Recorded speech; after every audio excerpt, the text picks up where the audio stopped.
Hello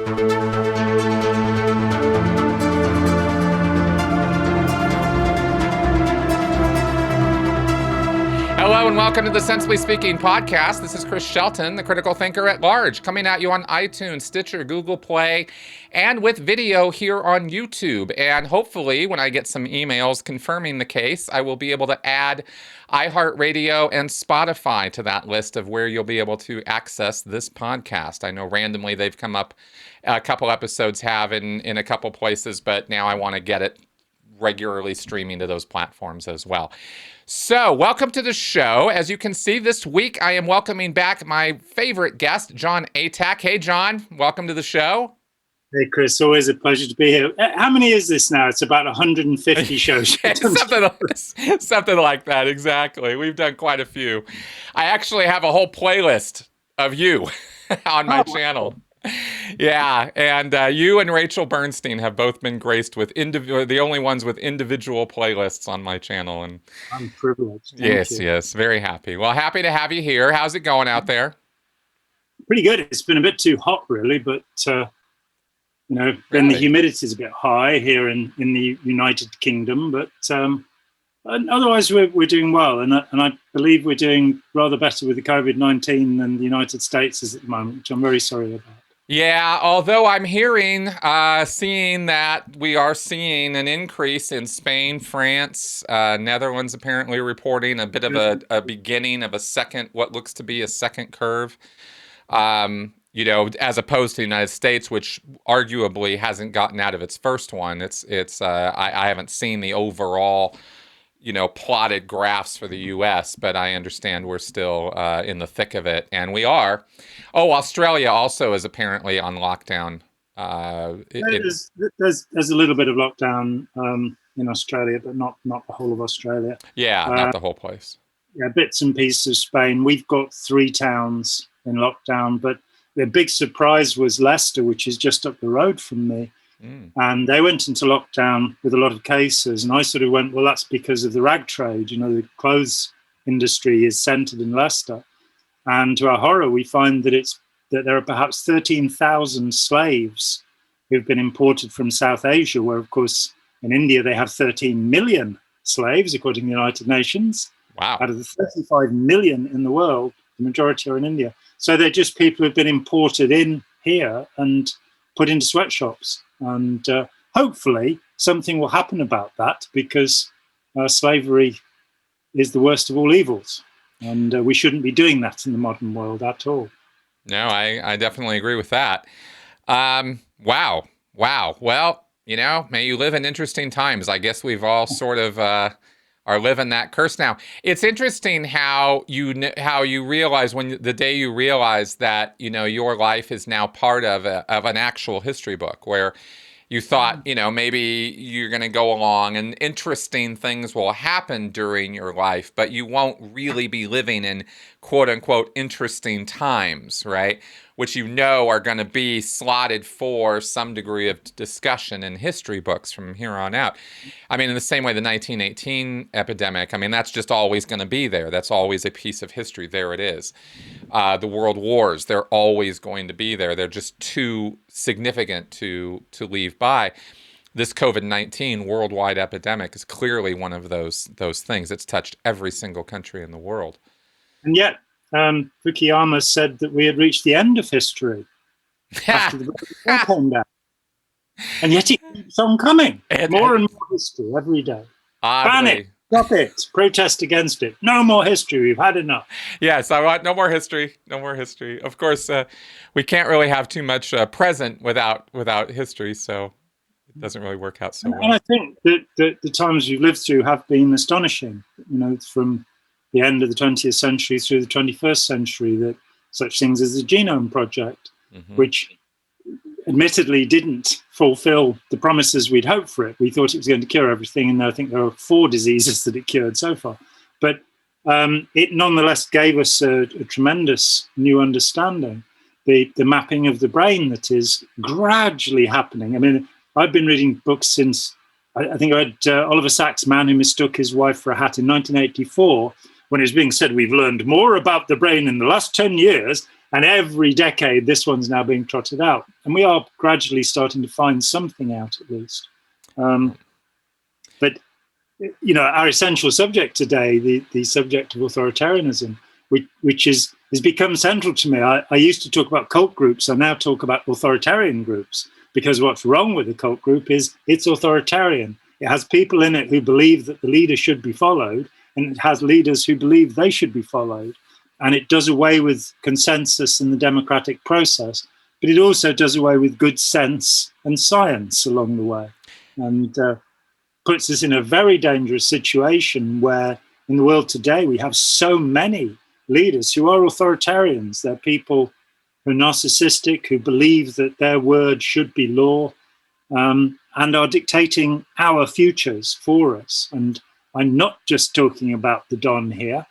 I am talking about people like Scott Morrison, or Scummo, as the Australians call him. They're very affectionate people, the Australians.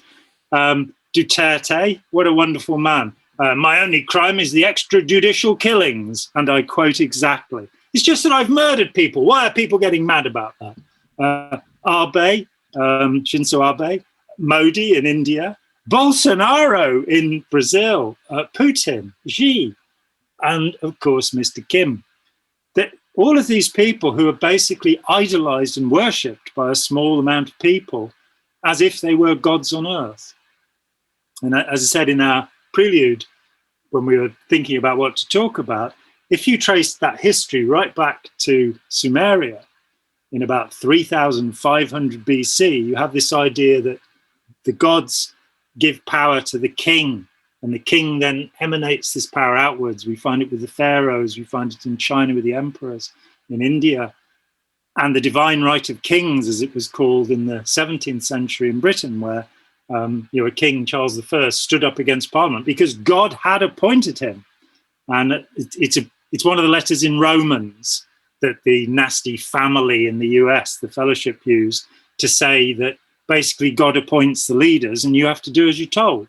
So if you're a Christian in Russia before 1953, if Stalin told you to do something, God had appointed him according to this scripture.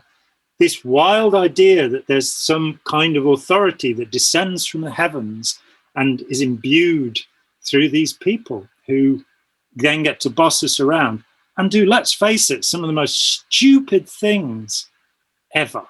You just take one of them, kings, queens, presidents. They do crazy things, and it's allowed, it's accepted. And we need to move forward a bit more so that we are more pro-social, more pro-human, more humanistic in our ways, not just saying, well, the Pope said it, so it must be true. He's infallible, isn't he? Well, I tell you, it's a difficult situation, because that model, I guess you could say, at a macro scale with governments, authoritarian systems of governing large, swaths or large groups of people, has also worked its way down to, or maybe it was the other way around at first. Who knows? However it evolved in the roots of history. We also now have the microcosm of that with the evangelical model of of God or Jesus.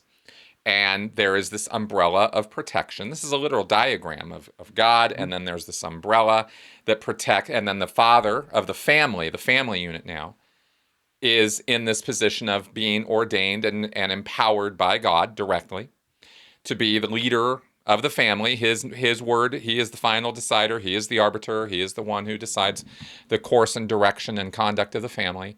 And it is the wife who is the homemaker and junior to him. Very, very clear in any structural representation of this diagram of this, that the wife and then the kids are under the father and his authority, and that his authority for the head of the family, head of household, comes from God. And that is a very, very core belief of a lot of Americans. I won't say the majority of Americans, because I don't know that's true, but I do know that the majority of Christians are evangelical, and evangelicals, have different flavors of this patriarchal system, I guess you could call it. It certainly has been called that, correctly so.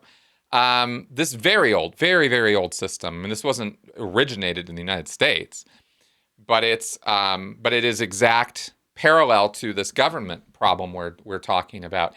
Now, I happen to think, and this is why I wanted to discuss this topic with you, because the nuance that enters in on this is it can get pretty deep. And when you start examining the ins and outs and peculiarities, for example, of foreign affairs and how governments manage foreign affairs or foreign relations, you quickly learn that the problems that they are solving go far beyond the individual microcosm problems that an individual or an individual family would be dealing with.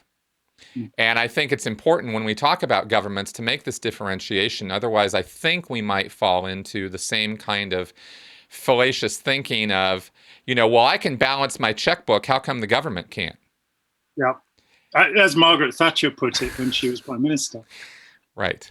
And that's Margaret Thatcher being either purposefully or ignorantly disingenuous, but she certainly would have known that government purses are run a little differently than the way your mom's purse is run, the leveraging of grandchildren. What's that?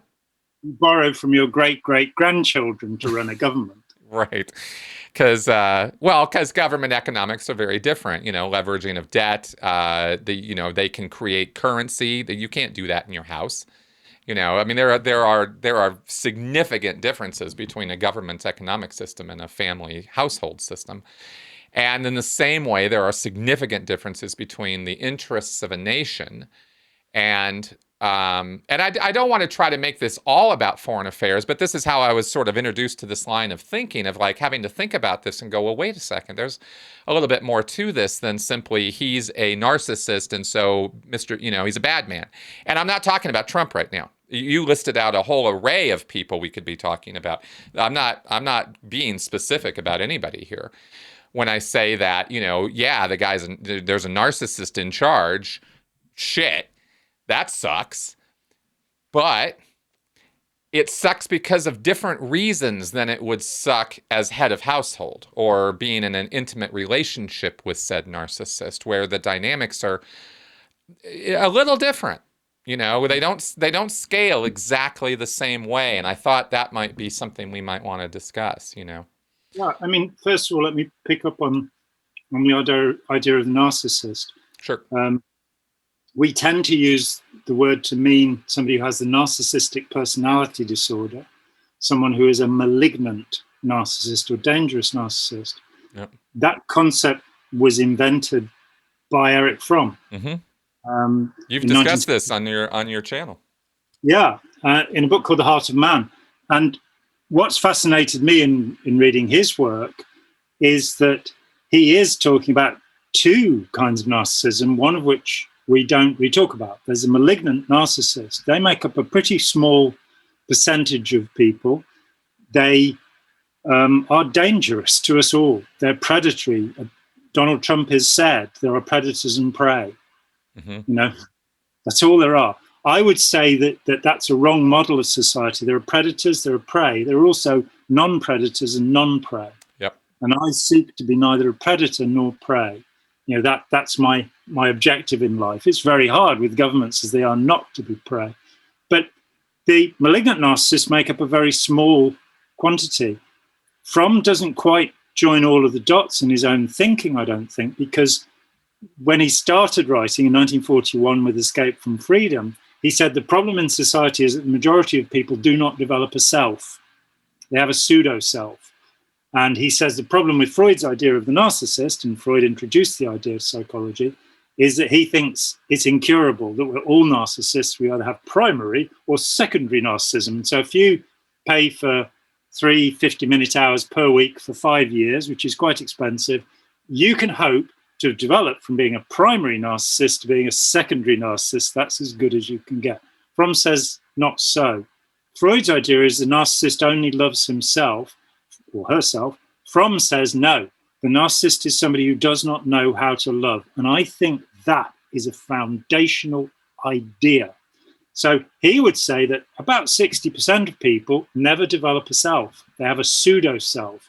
They want to know what other people think about them. They buy a new car so that the neighbors will think they've got something. Everything is an exhibition. Everything is a way of saying, yeah, I am all right, really, because there is no contentment with the self. There is no, hey, I'm okay, it's fine, which is a state I realized many, many years ago. Smugness, I call it. So if Fromm is right, then the majority of people are narcissists, but they're benign narcissists. When Emory University surveyed all the presidents up to Obama, they said the most successful presidents were all narcissists. But I'm not clear. I don't think they meant they were malignant narcissists, but FDR and Kennedy, for example, both stack up as narcissists. They're people who are very self-involved, very concerned with getting enough sex in both of those cases, and sometimes stepping over certain boundaries to do that. But narcissism of itself becomes a bad thing when, if you're a narcissist and you include the whole country in your narcissism, you might be useful as a president. But if you're a narcissist and it's only the things that satisfy you that are of concern, you won't be. I would, however, aver that better yet would be somebody who was not narcissistic, somebody who actually was pro-social, life-affirming, and wanted the benefit, the best for all of humanity. This kind of my nation versus your nation will always be narcissistic. It will always be a contest. Whereas if you're saying, I want my nation to be safe, but I want the world to be a safe place too, which actually and curiously is what America set out to do after the Second World War. Mm-hmm. Didn't necessarily do a great job of it, but it's well, it's one of the times in history that it's happened. Well, it's and that's where we get into some interesting and I believe debatable points, because there is never a time. I would ask anyone I would not rely on anybody below a PhD level of history knowledge to actually answer this question factually.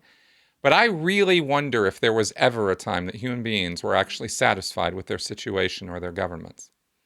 Well, I don't have a PhD, but the Indus Valley civilization from 2600 BC to 1900 BC, there is no evidence of any warfare. They did not have kings. They did not have temples. They appear to have been a peaceful society for 700 years. But as I don't have a PhD, I can't answer your question, Chris. Well, I only throw that out there to know this, Chris, because I have found that history is a very muddy river of lies and distortions and confirmation bias. And I think you've seen that too. It's probably as much or more than I have in terms of how people will reframe and reinterpret historical events the way they want to see them, rather than how the deep complexity and controversy and problematic things that happen because human beings were involved.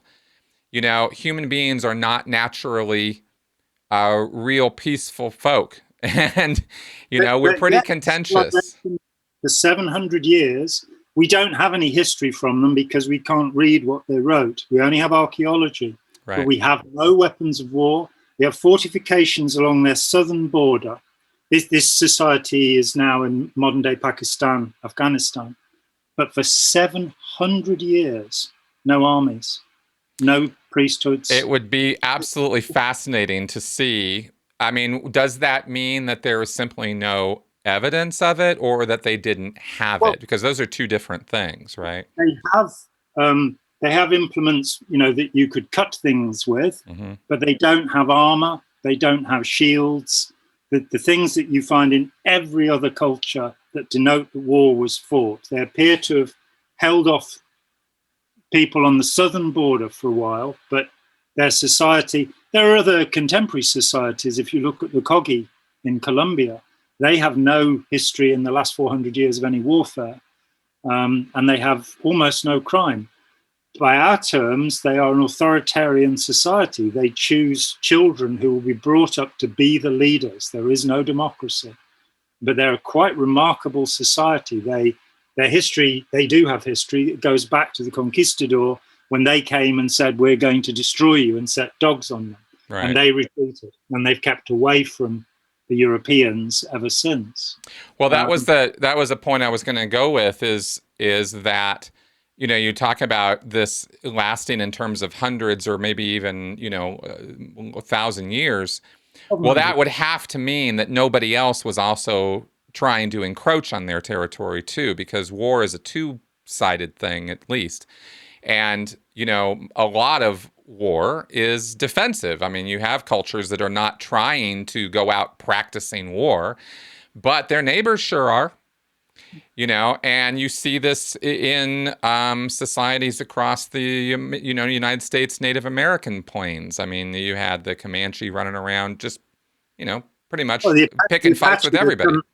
The Apache had come down from Alaska. Right. The Lakota, for whom the Black Hills are sacred, only took the Black Hills over, I think, in the 15th or 16th century. So there are mobile nomadic populations. But there are also, if you look at Hopi, Zuni, they're all Pueblo peoples. There are also peaceful peoples who seem to have got hold of, in fact, I think part of the Apache went from being fairly aggressive to joining the Pueblo people. So there are all sorts of cultural moves. And yes, I mean, I personally think that the function of government is defense. Well, yeah, I agree with that. And I think that, see, and I'm only making this point because no culture or society lives in a vacuum, and not on this planet anymore. I mean, maybe back in the day when there were less than 1 billion people around, or less than, you know, 500 million or whatever, you had literally very wide open spaces. I mean, you had places you could go where you weren't going to see people for a real long time. But once you do start seeing people, well, you know, things get interesting. And I think that I'm only sort of making this point that we can, you know, we can talk about individual civilizations. And I make this assertion, well, I don't know if there's ever been a peaceful time in mankind's history. Okay, cool. Maybe there are a couple instances where there were outliers of groups of people who managed to avoid contact with anybody else in a warlike fashion, at least. The Indus Valley civilization traded with all the people around it. So it was a very active society that somehow managed to maintain peace. I find that fascinating. But again, I'll call it an outlier because it certainly isn't the usual average experience. If it's an outlier, it's like Yuval's talking dog.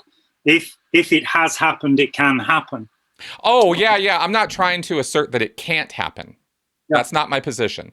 My position is that it hasn't really happened a whole lot. And on the average, it doesn't happen. We have conflict. We have violent conflict. This happens all the time. It happens 7 days a week, 365 days a year in man's history. That's you can always point to some place. There's a philosophical underpinning to what you're saying, which comes from Konrad Lorenz. Lorenz was the man who studied aggression. When Frans de Waal in the early 90s, the psychologist who studied primates, wrote Peacemaking with Primates, he pointed out that there had been, I think, 3,000 studies of aggression and 2 of peacemaking, and up to his time. And Lorenz is, you know, looking at all of this horror and nature red in tooth and claw and all of this. Let me remind the world about one thing about Konrad Lorenz. He was a member of the Nazi Party. So there was a perspective about aggression which has been fed into sociology, which has been fed into history. We're now seeing that, if you're going to take the whole population and say there's always a war going on, well, what amount of the population, what percentage of the human population at any given time are involved in a war? Because I would aver that the majority of human beings are not.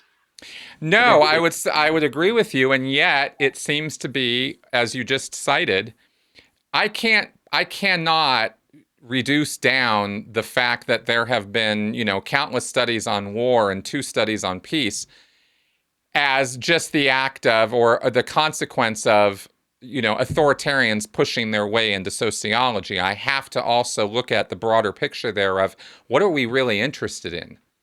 Well, the studies are of aggression, not of war. Well, fair enough, but what are we? How are people aggressive? Why are they aggressive? as opposed to how do they reconcile and make up. That by 1993, right into our times, there are only 2 significant studies of peacemaking.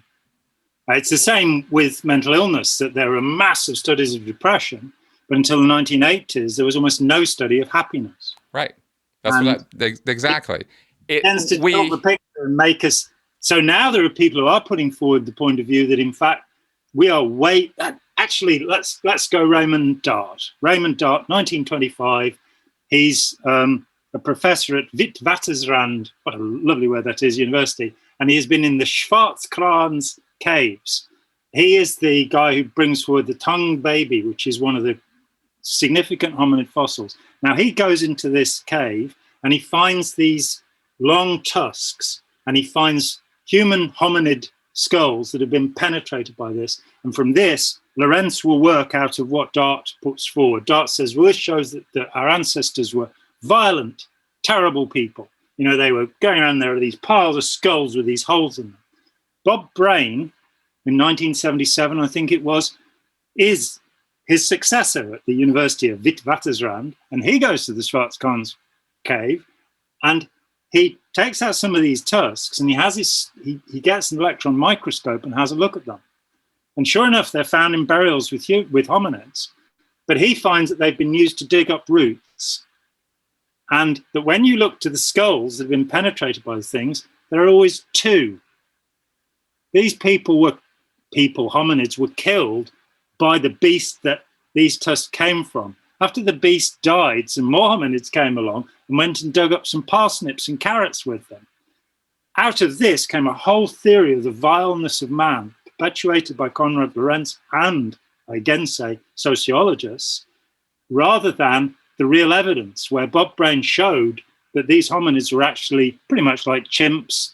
They'd eat the occasional bit of monkey if they could catch one, but they were mainly herbivores.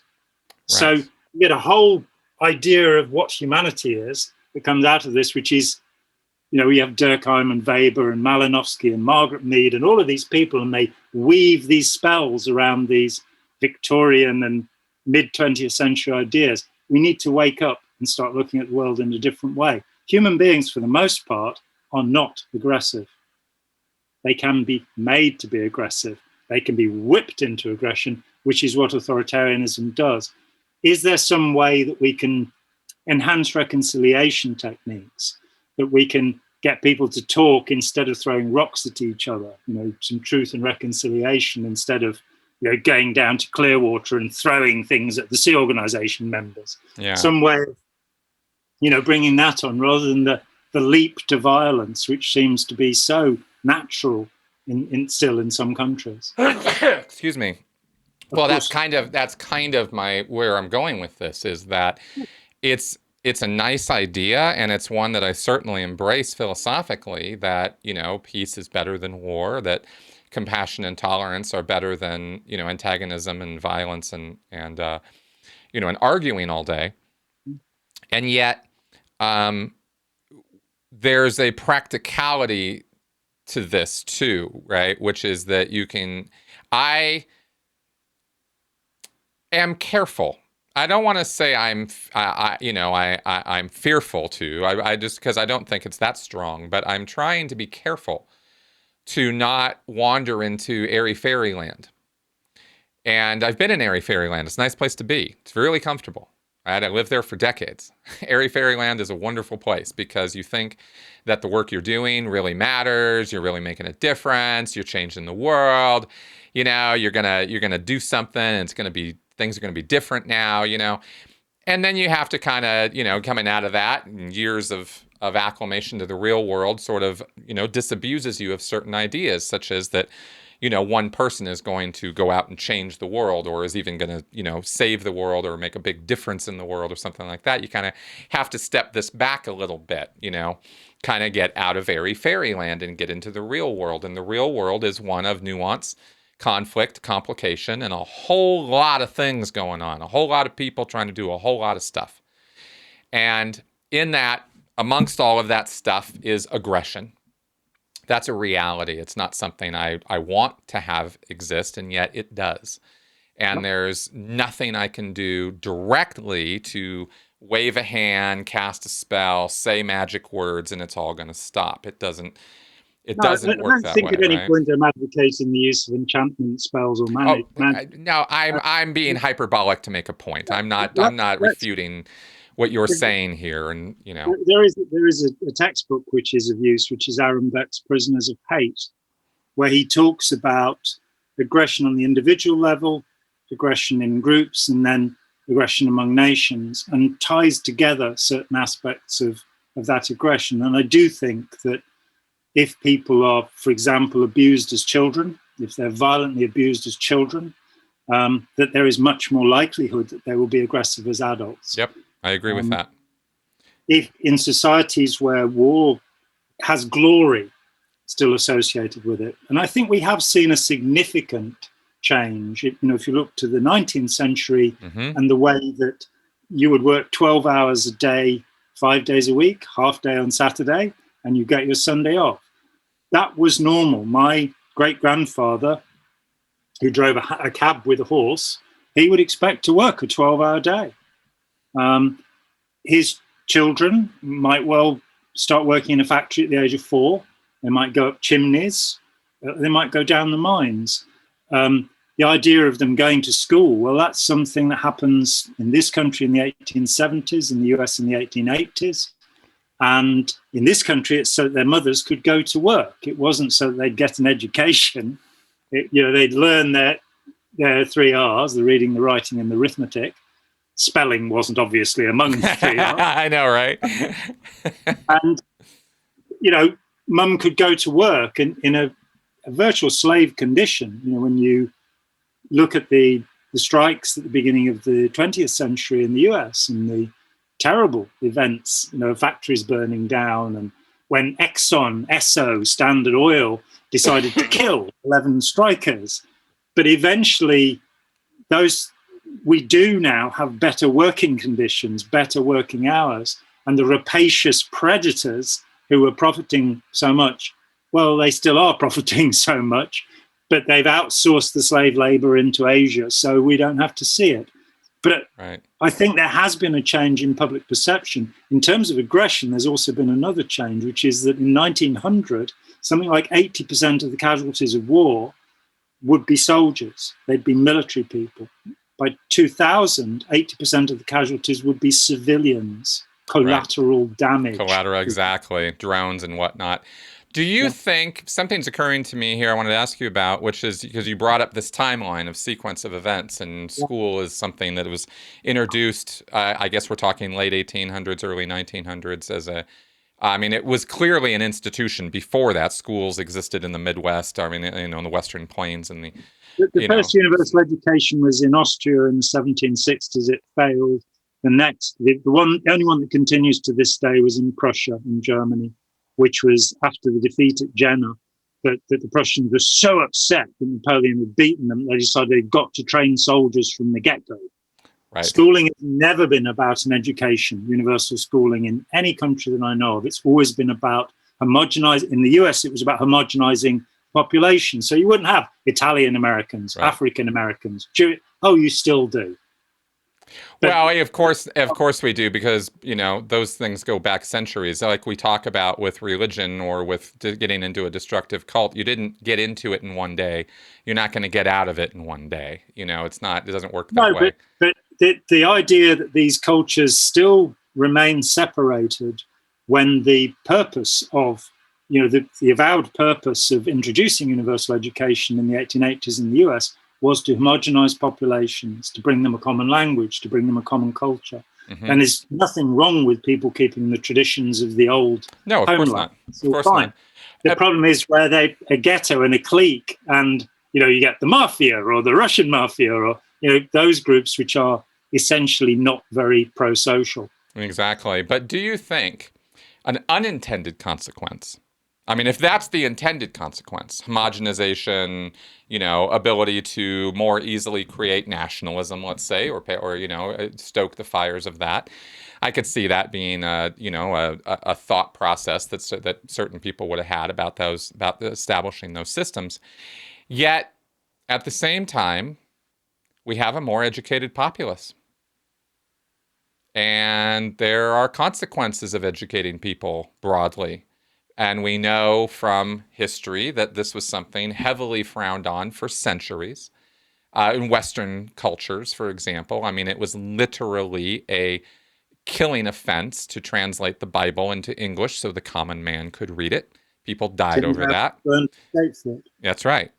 People died over trying to educate the ignorant masses. You know, we had any number of gross atrocities and human rights violations, you know, throughout history, the Inquisition, et cetera, all we could look to, we could frame that within an educational context and say, well, you know, here's a bunch of ignorant people being told what to do by people who they believe in, you know, the priest class or the ruling class or the aristocracy, whichever group you want to point to.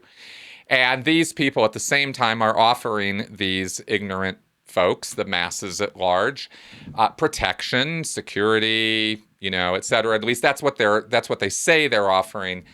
Of course, it's debatable how much security and safety was really being offered, but you know, this is the ups and downs of society. But I'm wondering whether this business of, you know, education, whether the unintended consequences might have been so powerful that we are now upending these systems or looking at upending these systems because of that, you know, because it is not ignorant people who tend to upend these things. It tends to be intelligent people who look around and go, wait a second, this isn't how should look. This should look different than this. And they start talking.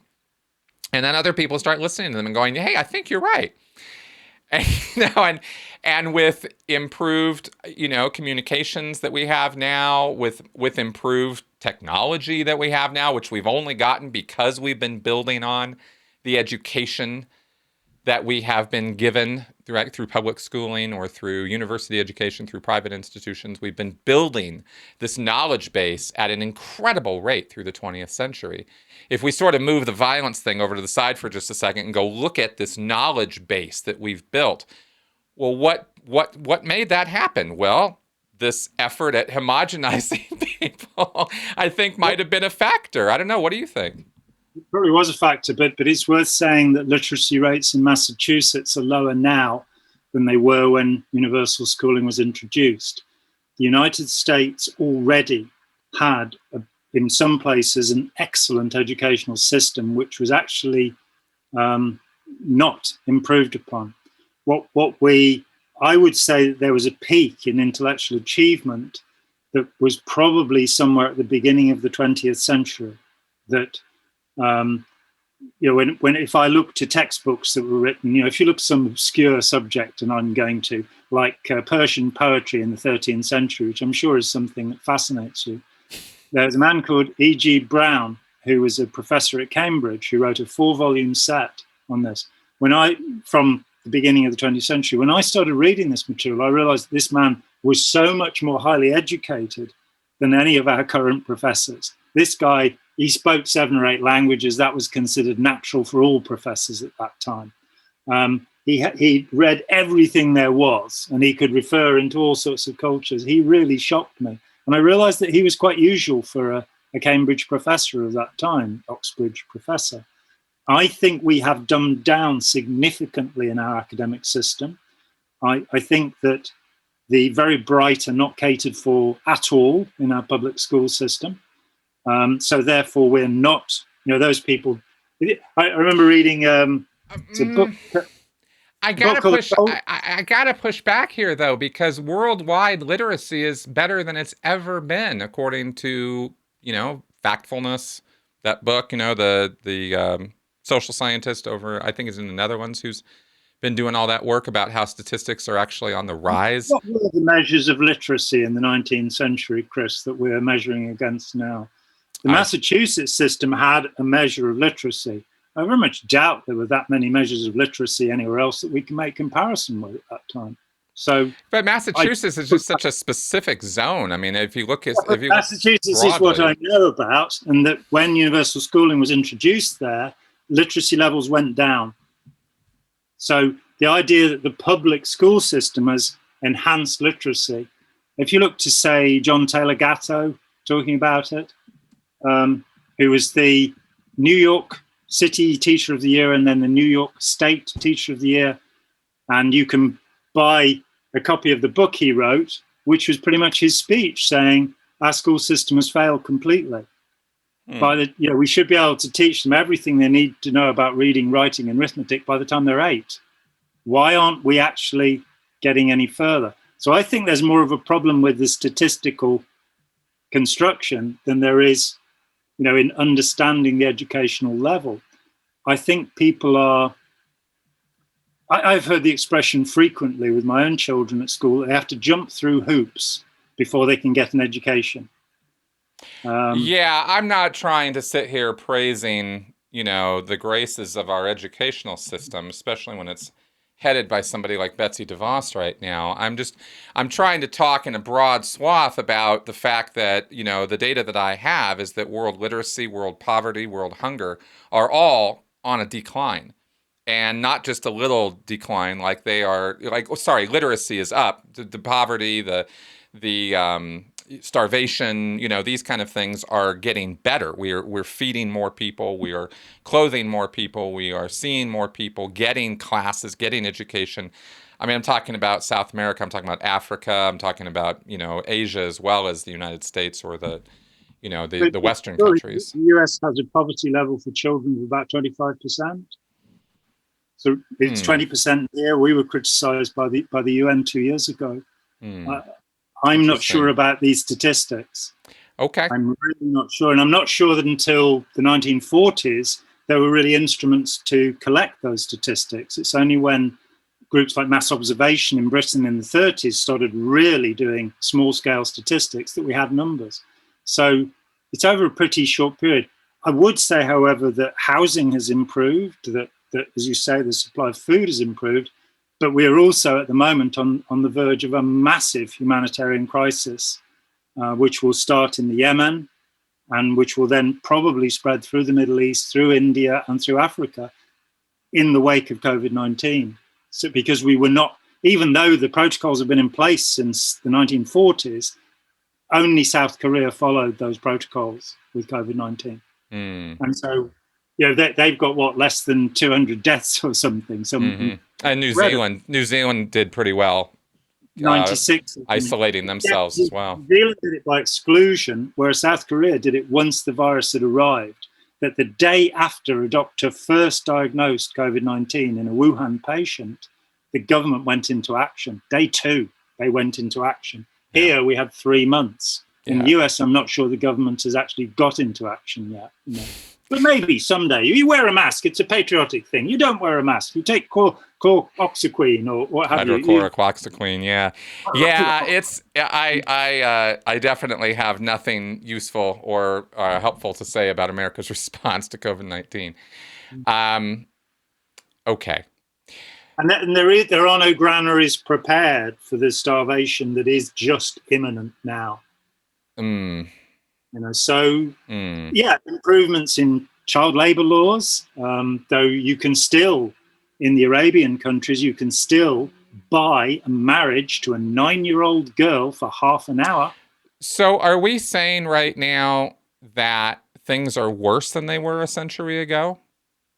I think we're saying that there are too many factors to crush down into a statistic, that some aspects of life, if, as I say, 80% of casualties in war in 1900 were military casualties, 80% by 2000 were civilian, we're saying there's a really bad problem to be addressed here, that we're murdering civilians. In Iraq, there were, 800,000 deaths? In Afghanistan, 150,000, according to Johns Hopkins. 1 million people, nearly all of them civilians. I know. It's a... Getting back to the main theme of this that I wanted to get into, and you bringing up those statistics easily helps me get there. I am still left with this question that we're talking about, which is, the moral decisions or the moral judgments we make about what are, how we decide whether our governments get a thumbs up or a thumbs down on, particular issues has a lot to do with how we individually morally see the world. Yes. And yet, the decision-making process that occurs at the level of high government is not necessarily operating on, nor even necessarily should it operate on, that same moral compass that we as individuals are using.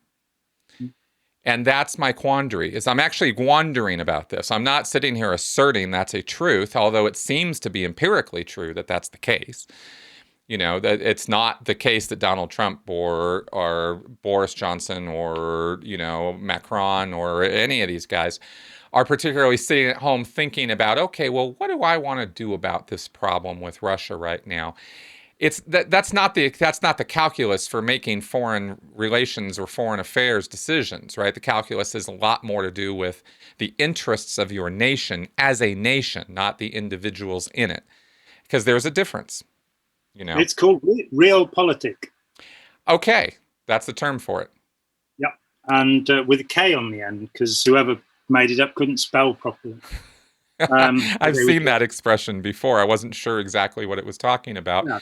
But if we're talking about the practicality of the decision-making process and the factors that come into play when you are a leader of a nation making decisions versus the citizenry of the nation looking at those decisions from their individual perspective, you can see that there is a very different set, or at least you should be able to see that there's a very different set of factors at play in those two I can give a very strong example of realpolitik. In 1938, in September, Neville Chamberlain, the Prime Minister of Britain, met with Adolf Hitler and with the Premier of France, and an agreement was made regarding Czechoslovakia. Now, here is the realpolitik, that Chamberlain has frequently been accused of appeasing Hitler, this word which just means actually to negotiate, but let's not worry about it. So appeasement has become a negative term because of that conference, the Munich conference. Now, Chamberlain came home, waved a little bit of paper and said, I've guaranteed peace in our time. Now, the realpolitik aspect of this is very simple. On the day that he signed that agreement, the United Kingdom, Great Britain and Northern Ireland, had 12 high-altitude fighter aeroplanes in service. They were Hawker Hurricanes, 12. If war had been declared on Germany, which seems to be the popular consent about what should have happened, Britain would have been invaded and would be under German rule. Chamberlain lost his reputation by doing the only possible thing, which was, because the military did not exist to resist the Germans, and he's the guy that started rearmament in 1935 against the wishes of the Labour Party, who would later castigate him as the guilty man who caused this. By holding off Germany for another year, it made it possible to win the war. That is realpolitik, where you say, we'd like to do this morally and properly, we'd like to do this, but it's going to stuff us up. It's going to really put us in trouble. Right. I would like to see a politics where we do understand that the means and the ends are one. That you can't have a sinister, horrific, you can't go and napalm people, civilians, and expect that good will come of it. But in realpolitik, you do have to, with Britain, the UK deciding to leave the European Union by a 2% margin, the first thing that Theresa May as Prime Minister did was visit India to try and make a deal with Modi. And as we said earlier, Modi presides over a country where there are 13 million slaves. I don't really want to be in an economic deal with China. And I've, for 40 years, have been telling people it's a very bad idea to become dependent upon a fascist dictatorship like China. Exactly. And yet, American industry, after Reagan and after Thatcher here, manufacturing industry was wound down so that we could use the slave forces of the special economic zones of the Pacific Rim and of Indonesia. Companies like Nike moved into the slave labor field and found that they could make massive profits for their shareholders. And gradually what hadn't been realized, which was rather obvious, was that the Chinese wouldn't just make the goods. They would take over the design of the goods, they would take over the sale of the goods, and they would take the profit of the goods, leaving us in a situation where China is very close now in military strength to the United States. In fact, they have some weapon systems that are more sophisticated. So the realpolitik of how on earth you deal with that problem, the first part of that is you economically separate yourself and isolate yourself, which is where I think, and I admit it, I voted to leave the European Union, but we should have stayed in because we can't make a deal with the US because the US is no longer stable politically. You don't know which way it's going to go. Well, it could be pro-Russian. I mean, and for us here, being pro-Russian is not a good idea. Yeah, so well, we're definitely not pro-Russian, and that's where the propaganda and the ignorance of the common man really gets in the way of making rational decisions on a foreign playing field. You know, because these ideas enter in, you know, that America is now like, you know, bought off by Russia or something. When the truth of the matter is that Donald Trump has business interests in Russia post-presidential terms that he doesn't want to fuck up. And that's really the long and short of it. He just doesn't want to piss this guy off because he's going to rely on him for contracts, you know, with the oligarchy in the future. I mean, we already know this. This isn't even like complicated calculus because Trump's not a complicated guy.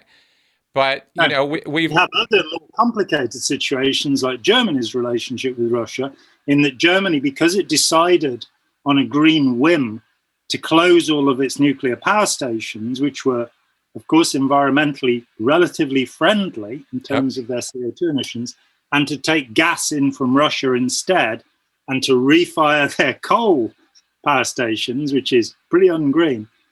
Germany is now dependent upon Russia. If Russia closes the pipeline, Germany closes. So that's a point where realpolitik went wrong, and a reliance upon, and you know, I have to really emphasize, I'm absolutely pro-Russia. I'm absolutely pro-China. I'm absolutely against the leaderships of those two countries, but I am absolutely for the people of those two countries. And I think the alienation that has sprung up, you know, all of the bullshit propaganda about how evil some people are. I mean, the conference in Toronto, when my friend Professor Dworkin spoke, there was a certain amount of opposition based upon the idea that he must be pro-Putin because he was Russian, that he must be anti-Ukrainian because he was Russian. Now, the fact was that a few months before, I'd seen him embracing Ukrainians. So I knew that that wasn't true. But these prejudices which we foster by confining ourselves into national boundaries and saying, I belong to this people, therefore those people are bad, that's something we really need to grow out of. We really need to get adult and say, people are people. Humanity is humanity. You save the lot or you save none of us, you know? Yeah, exactly. My governments agitate against that by using the propaganda of the enemy, which, as Hitler pointed out, is how you make a cohesive state. You make an enemy out there. Well, exactly, because that's what we instinctively respond to, because we form groups to deal with threats. That's the evolutionary biology on that is crystal clear. I mean, there's or to collaborate, you know, a second grader could put it together. What's that? Or to collaborate and pick fruit. We form groups. You know, if you look at the Barker Pygmy, another group who don't have warfare, they do stuff together, but they don't have a tribal leader. They're what's called a band society. Them and the San, the so-called Bushmen of the Kalahari, they're the only two I know of. They don't have a boss, and they never have. They go back centuries, no boss. If you're the guy that's good at climbing trees and getting honey, you're in charge when we do that. But they don't see any need to have somebody in charge of them telling them what to do. But how big are these groups that we're talking about?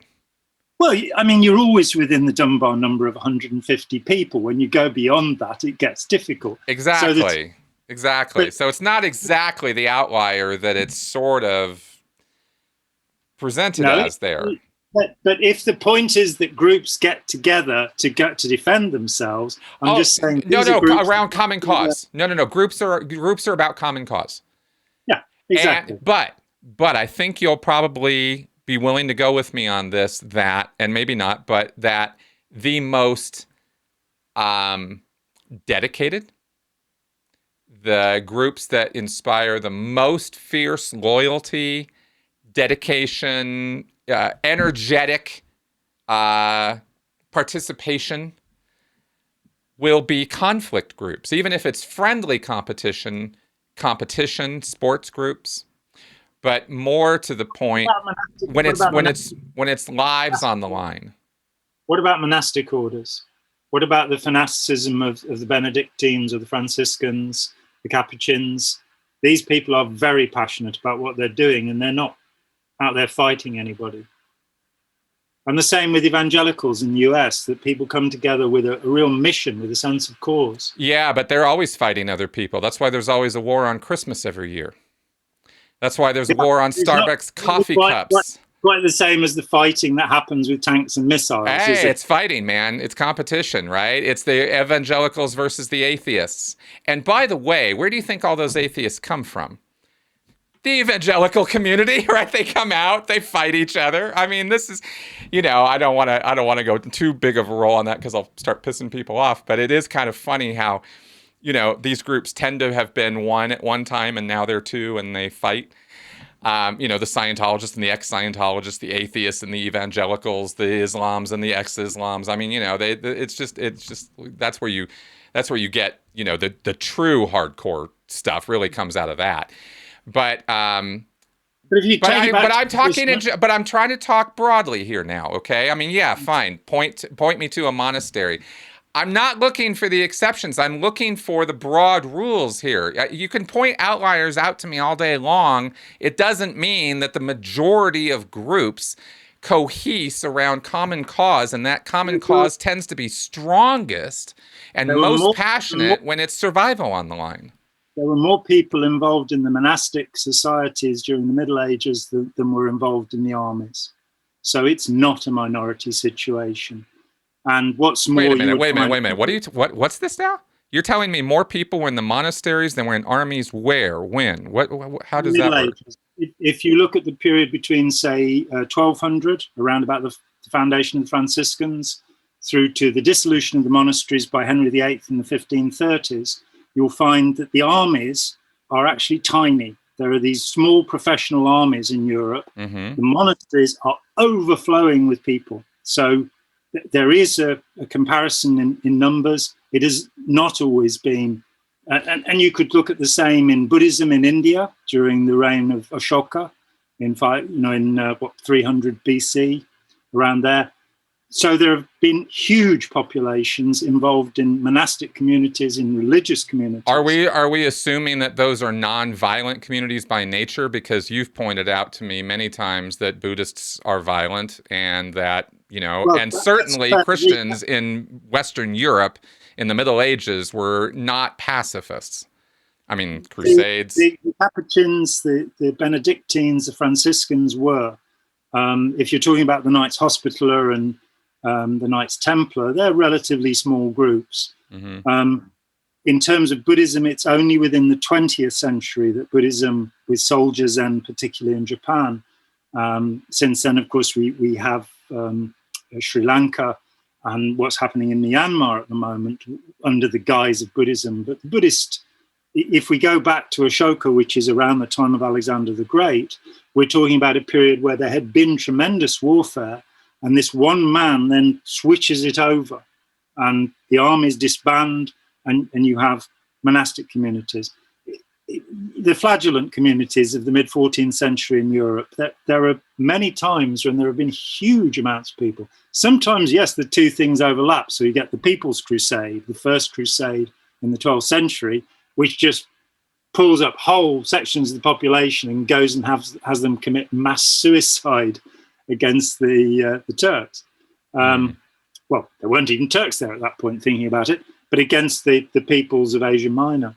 So the two things can overlap, but there have been large peaceful groups as well as large military groups, and they are fervent. These people are getting up at 3 o'clock in the morning to pray, and then, they're not eating properly. They're doing all sorts of things. Then that declines, and you get the rapacious nature of the Catholic monasteries by the time of the Reformation, where they're basically having a damn good time. And you get like a piece of music like Carmina Burana, which are monks drinking songs about going to the brothel, you know, so, but they're peaceful. They're not. So in other words, humans ebb and flow. Culture all shift. over the place, especially when you're not looking. Right. So when we start talking about our nature and this sort of thing, we can find plenty of examples of good and plenty of examples of quote unquote bad. Chimp one side, bonobo the other. Yeah, basically. There we go. That's right. That's right. All right, fair enough. Well, I still am going to sort of sit on this assertion that the factors at play in government level decision making when it comes to how it deals with its own populace and how it deals with populace of other countries or relationships with other countries, that there is a different moral compass and a different set of factors and importances at play than when an individual or groups of, small groups of citizens are sitting there criticizing the government's decisions for, well, I wouldn't have done that. I don't think that's right, sort of thing. I think the second guessing that goes on is mostly done out of a lot of ignorance from what I've seen and heard when I look at social media. Only after I fully inform myself on some decision or process. I mean, for example, looking in North Korea, going down the deep, deep, deep dive on North Korea, all the history of the Kim family, all the Japanese incursions, the Chinese relationships. I mean, how did this whole thing happen in the first place? Why is it a split country? Who are these people? What is this all about? Once you really, really dive into that, you have a different view, necessarily, hopefully so, of that situation, a much more complex, nuanced view of it than, oh, Kim Jong-un is a cult leader. And I'm not defending Kim Jong-un. The guy is a cult leader. But there's more to it than that. There's a lot more to it than that. Yeah. And interacting with that man, from the office of POTUS, for example, with what Trump did with him, great, huge mistake, but not necessarily for the reasons people were saying it was a mistake. And it did seem to ease tensions between the South and the North. I mean, for the sake of our viewers, in 1910, Japan invaded Korea and enslaved the entire population. That's right. At the end of the Second World War, two American colonels, sat in a room for 30 minutes and decided where the border should be between the bit that they were going to give to Stalin and the bit they were going to keep. Nobody talked to the Korean people. Dictators came into place in both the South and the North. Singh in the South was every bit as bad as the guy in the North. The guy in the North then decides he's going to have the lot. And apart from, Chosun province, he takes all of Korea. Then you have the Incheon offensive under MacArthur. MacArthur decides he's going to use nuclear weapons and not only take out North Korea, but also China. He is relieved of command. Immediately and at once, very hurriedly. But what does happen is that every town in North Korea is bombed flat. The whole country. The only town that remains traditionally is one where the border changed. It had been in the South and it was given to the North. There was not one town remaining. That these people are a little bit wary, of America and Britain and Australia, the countries that attacked them, is not tremendously surprising. In the same way that Iran, having had their democracy overthrown in 1953 by the British and Americans, and had a man who's been called the most cruel dictator of the late 20th century put in power over them. I learned Tai Chi Chuan from a guy who'd been part of the Shah's bodyguard. And he would not talk about it, and he shuddered when when it was brought up, the things he had seen in that country, where, if you felt like feeding somebody to the lions and having a bit of a laugh, you could do it. It was more like imperial Rome than anything in the 20th century. When you get the other side of these things, I understand how terrified the Russians were when the CIA decided that they had, I think it was 200 missiles they decided they got at first. Then they decided they got 500. At that time, the Russians had 4 missiles. And they're suddenly seeing this huge expansion of American arms under Kennedy and then LBJ. What are they going to do? They don't have the money to fund it. They don't know what to do. And you get this incredible complexity that they had completely infiltrated all Western intelligence services. They knew exactly what was happening. And there was nothing they could do about it. Exactly. But we had infiltrated them and knew some of what they were planning on doing and what was going on. But we were grossly overreacting to the situation because we didn't have accurate intelligence of exactly what their situation was.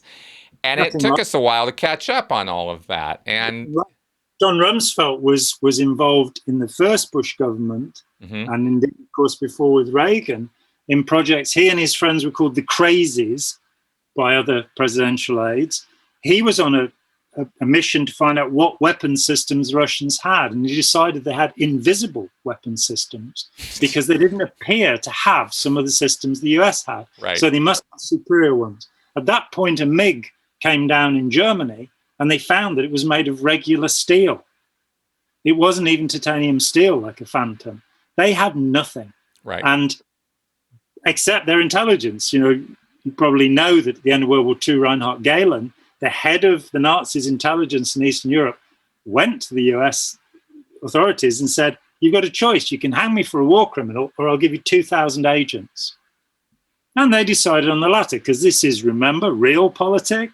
Oh, so if you want to do the deepest dive ever. Well, hang on. What they did not know was that all 2,000 of those agents were known to the Russians. So the network that was bought was a network that was being fed.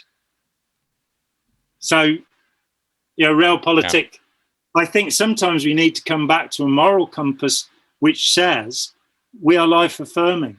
We are pro-social. We are pro-human. And where people start doing horrific things, like the Guantanamo Bay thing, the torture report that that film The Report is about, that Barack Obama decided not to release. I mean, where does that put us morally? I know. There's no evidence of any kind. Well, that we know of. And that's evidence that we don't know of is not evidence, Well, that's the thing. This is where things get complicated, because I agree with you. I would like things to be simpler. I would like things to be easier, and I would like things to be more understandable. But that's not the world we live in, and we don't have all the data. And unfortunately, by necessity, the way the models we have adopted in our governments since the end of World War II, both here and across the pond with you guys, has been that there will be such a thing as state secrets. And there will be such a thing as national security. And there are things that you just don't get to know as a citizen. The guy that made the torture report had full access to all CIA information. He had access through their computers. And when the report came out, there's one instance from it. Barack Obama said that Osama bin Laden was caught through intelligence gained at Guantanamo Bay. That was a lie. He was caught because of a telephone tap. Yes, I know. So the point is... I'm sorry. I realize this is... the best analysis we have, and the Feinstein report is the best... I'm sorry. I realize I'm saying this back in response to the report thing, and that wasn't... I'm sorry. That was not what I meant to be... Okay. I'm talking about the ins and outs of the complicated affair we have with Japan, with South Korea, with China, with Iran, with Iraq. Like, these are countries that it's not a simpleton relationship. No. It's not Simple Simon over there. We're over there for the oil. No, we're actually over there for a lot of other things, right? There are lots of reasons we're over there. Why are we allied with Saudi Arabia, a truly psychotic country led by madmen? Why are we allied with them? Well, look at the region. Who else are we allied with? I mean, Israel. If we pull out, it's not a vacuum. Other people are going to go in there. China could go in there. Russia could go in there. I mean, there are reasons that we're there that are really sometimes just a deterrent. It's not even a matter of, it's just for the money. Yeah, money's always a factor, but there are other factors at play too, and influence is one of those. There's nobody really working with that policy that when the 130 US troops were withdrawn from the regions held by the Kurds on the Turkish border, 130 troops. That allowed the Turks to then bomb the Kurds and meant the release of, I believe, 70,000 Daesh prisoners. So there is no realpolitik going on here. It should be. It would have been very easy to leave those 130 people in place, but Donald Trump decided not to. That's right. And he thereby released Daesh back into the area. So Saudi Arabia, I mean, what are you going to do? That there is no real doubt anymore that 9/11 came out of Saudi Arabia. It certainly didn't come out of Iraq.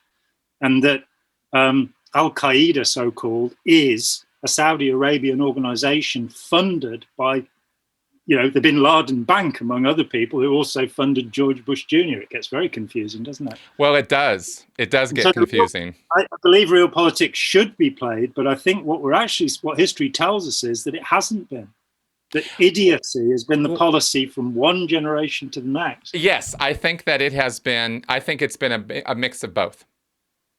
I think it's been a mix of both. I mean, you yourself have pointed out, Chamberlain's realpolitik. I could talk to you about American decisions that were made that were good decisions to make, even though they appeared publicly to not be great decisions. Or based on general consensus or whatever, right? And it bothers me only because younger people are coming up now looking at some of these decisions, and they're basing their judgment factor on it on the propaganda rather than the reality of what actually happened.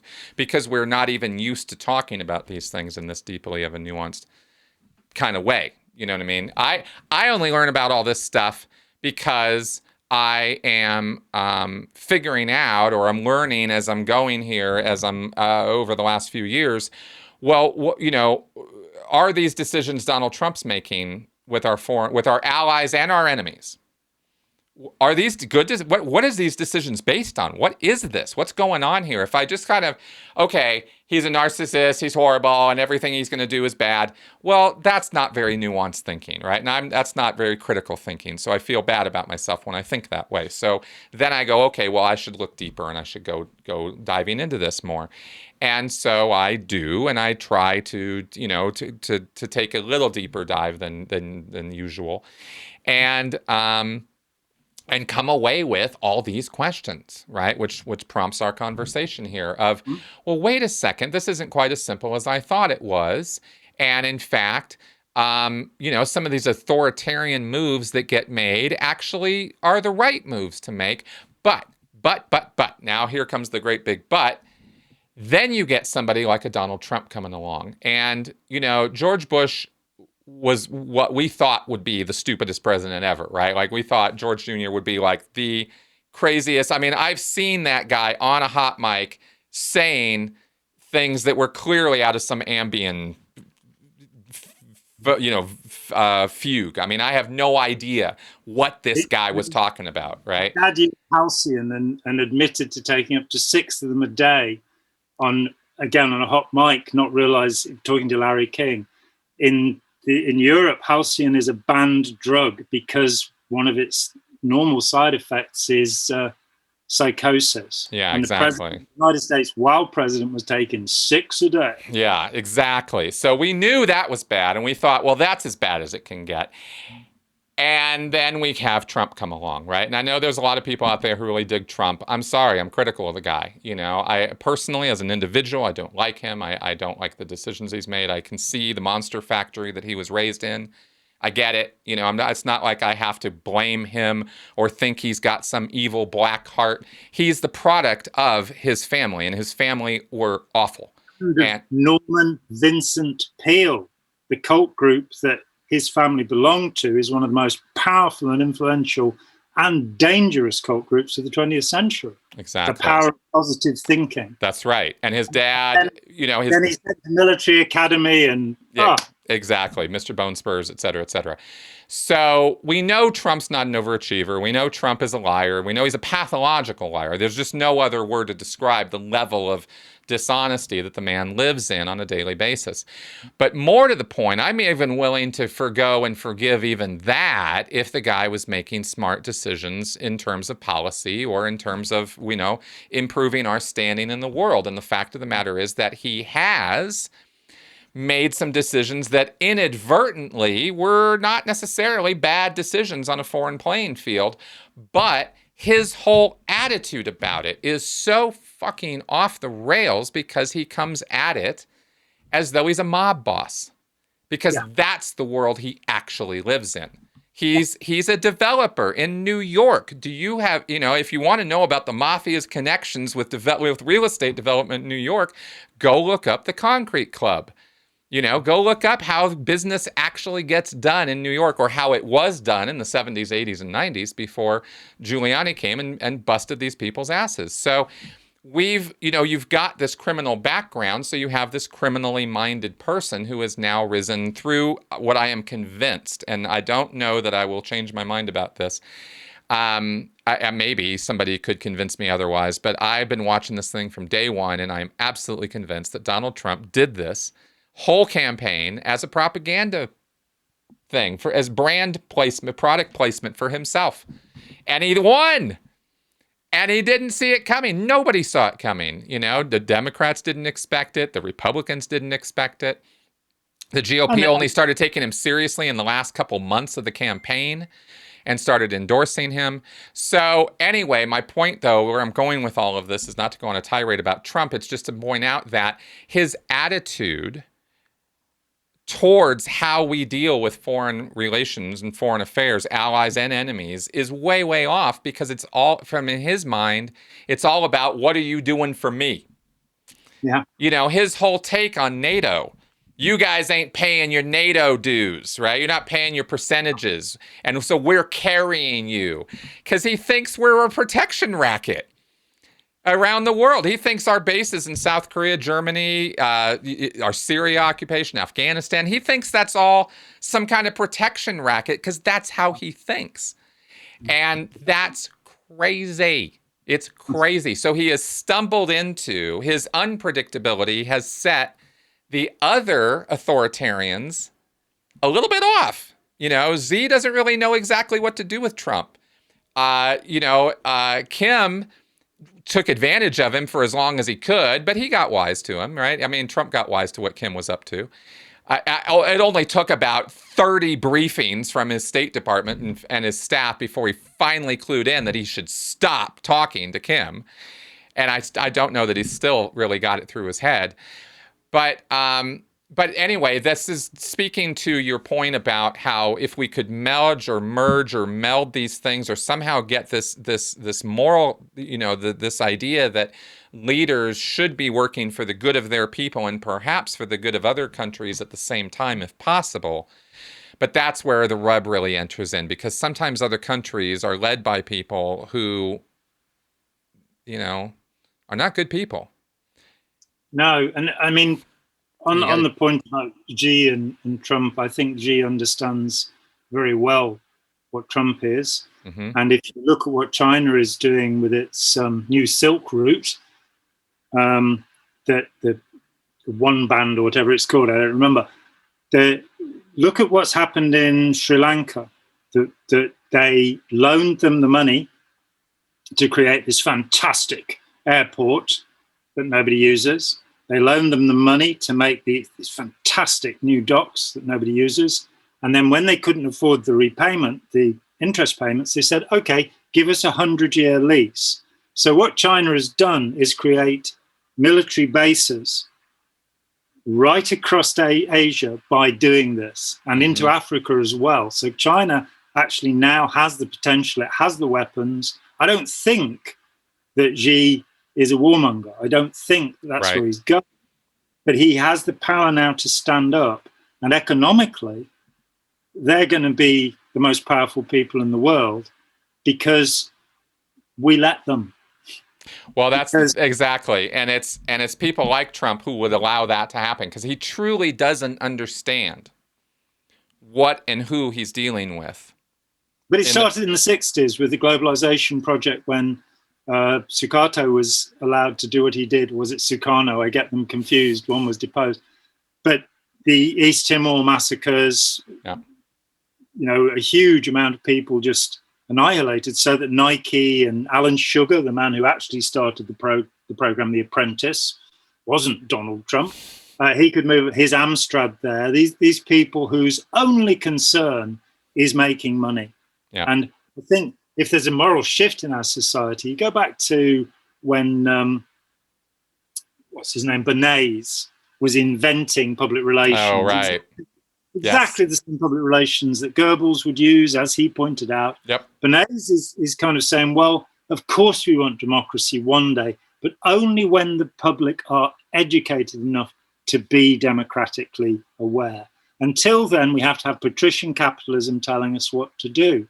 And I fear that the cacocracy, the rule of the worst, is still with us right now. The money is still with the people who had it 100 years ago. For the most part, you get the occasional Bill Gates, George Soros, what have you. But the big money hasn't shifted. 90% of the families that had it in 1900 have it now.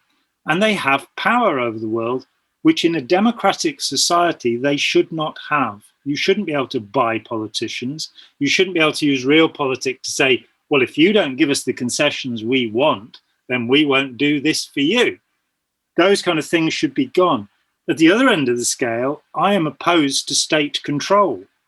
The idea of a socialist state that determines everything. We saw that Gosplan in the USSR, where they determined how many toothbrushes there'd be and right. how many shoes there'd be, and people would queue for hours to buy a pair of shoes that had a cardboard sole. Yep. That's where that thinking goes. There shouldn't be state control, but there also shouldn't be the plutocracy, the control of the rich.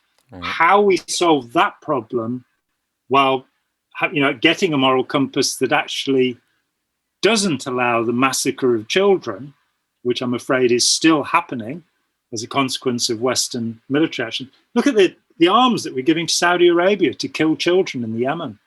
Just unbelievable. Absolutely unbelievable. In the 21st century, we should still be doing this kind of primitive action because, of course, we need to sell arms because they make money. So, well, I tell you, man, there are lots of factors at play here. It's crazy. It really is, because you wouldn't think that, well, we don't need the money. No, actually, some people really do need the money. I mean, I don't know. It's crazy. It's fucking crazy. This is a difficult conversation, isn't it? Well,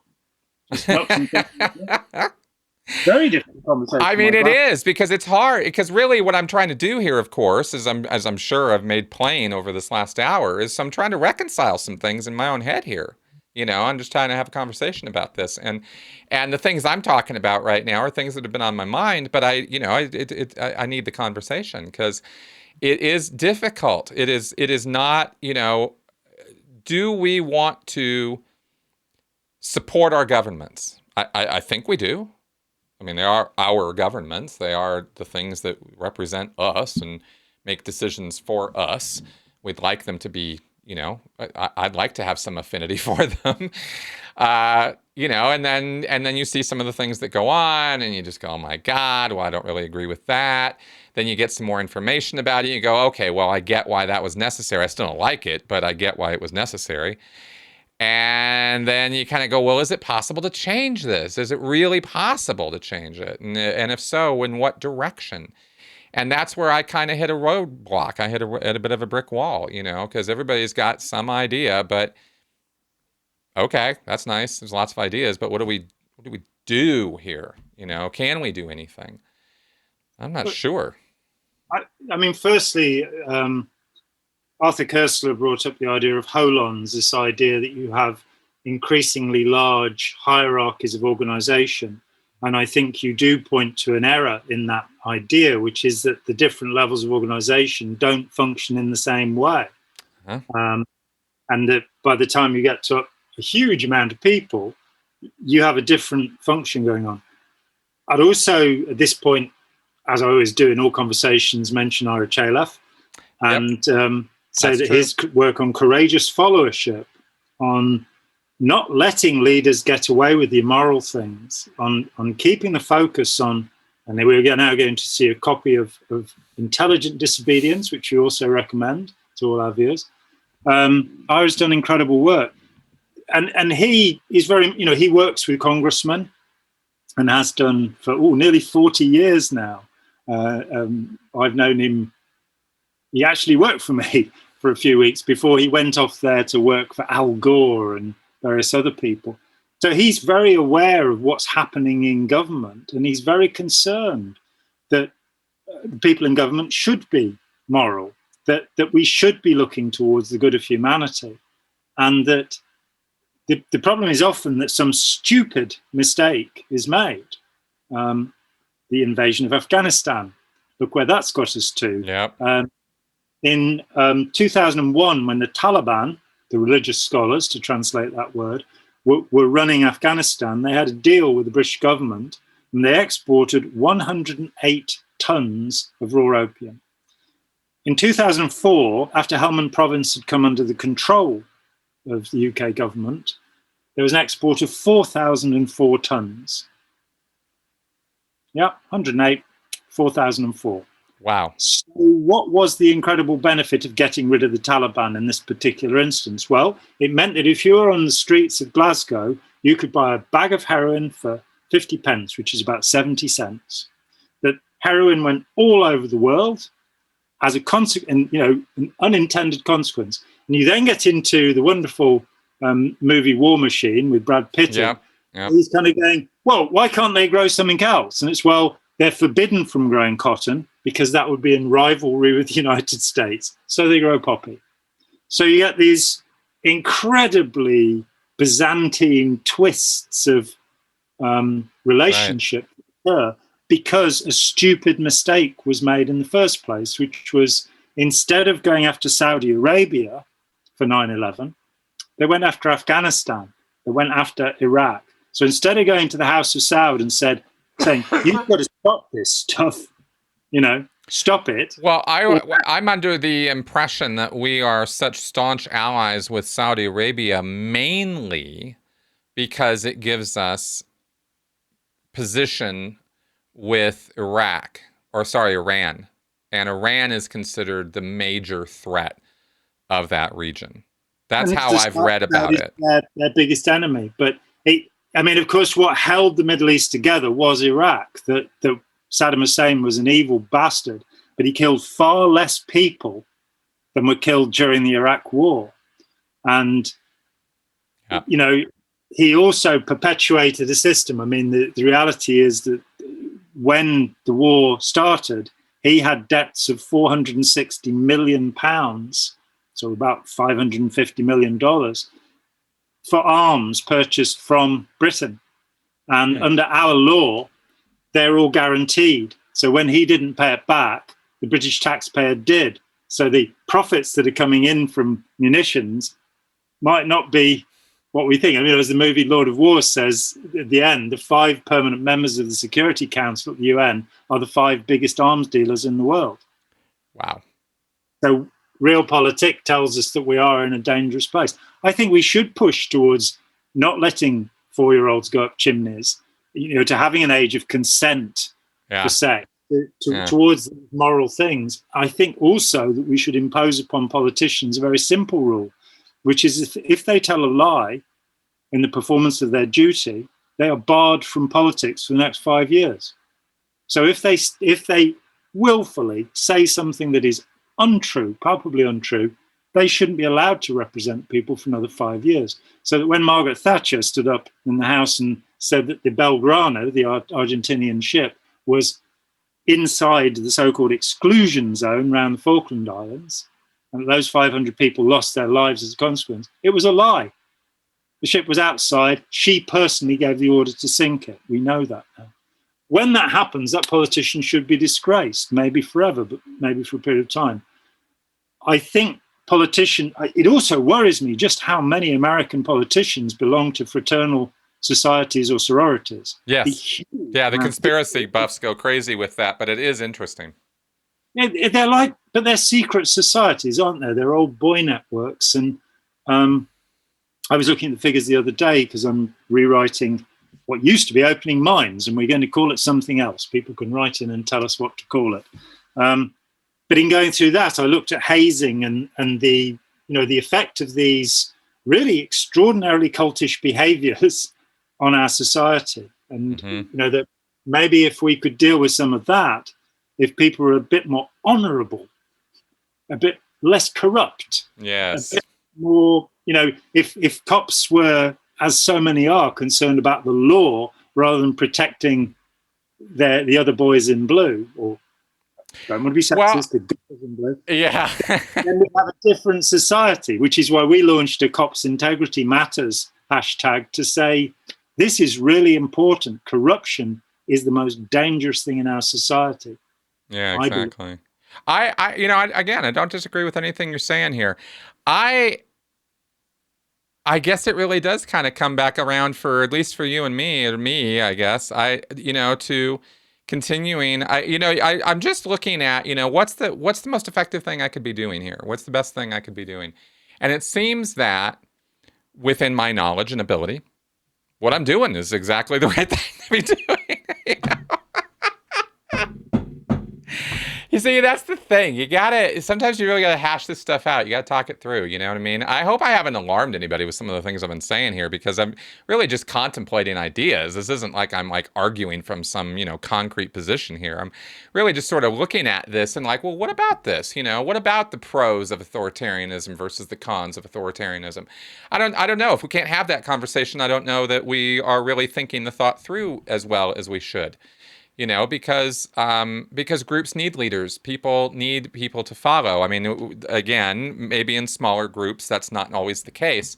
But generally speaking, empirically, looking around, there's followers and there are leaders. And people, are living lives of quiet desperation. Maybe some people are living lives of not so quiet desperation. And screaming. Yeah, exactly. But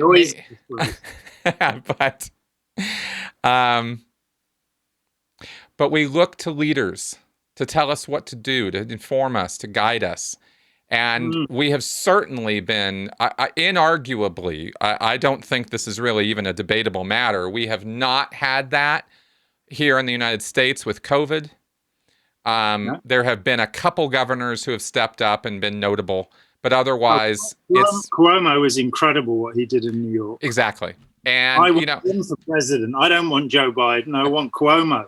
Yeah, there's other problems with Cuomo, but our governor here in Colorado, fortunately, we are in a state that is actually relatively under control, and our governor is on top of it and has been fighting the good fight on this from day one. So we're in a pretty decent place here. There's been a lot of debate and argument about Newsom in California, whether the decisions he's making are good or bad, or whether any decisions he make even could be good, given the past history of California and its sort of disastrous economic situation. I don't know that anybody can put that house back together again, but we'll see. We'll see what happens. Bring back Reagan, or oh God, The more I learn about Reagan in retrospect, the more disgusted I am. I mean, I watched the movie Trumbo last week about Dalton Trumbo, the scriptwriter, of course, ran foul of the blacklist. And this, I didn't realize that the House Un-American Activities Committee was only disbanded in 1975. Damn, I didn't realize that either. Let me make a point about authority, authoritarian, authoritative, which I think always needs to be made. There are two kinds of authority. One of them is rank authority. I'm the boss. Do as you're told. That's what we mean by authoritarian. Yep. Then there is authority that is based upon skills and knowledge. Merit. I'm a plumber. I can fix your plumbing. I'm an authority on plumbing. That is authoritative. The two words actually used to mean the same, but authoritative has moved over. Okay.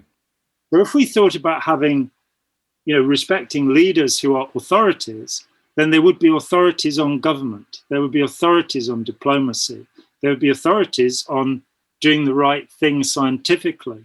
And that's, for me, one of the dreadful shifts, this idea that scientists are not to be trusted because, I don't know, they don't belong to QAnon or Oh they don't God, believe tell me about it. or what have you.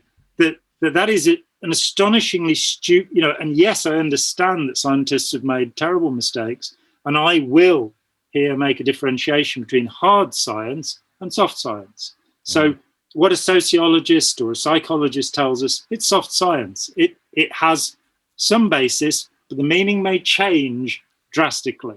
It may not be that every child between the age of 1 and 1.5 develops an incestuous fixation upon one of their parents, an Oedipus or Electra complex. That may not be true, but there was never any scientific evidence to say that it was true.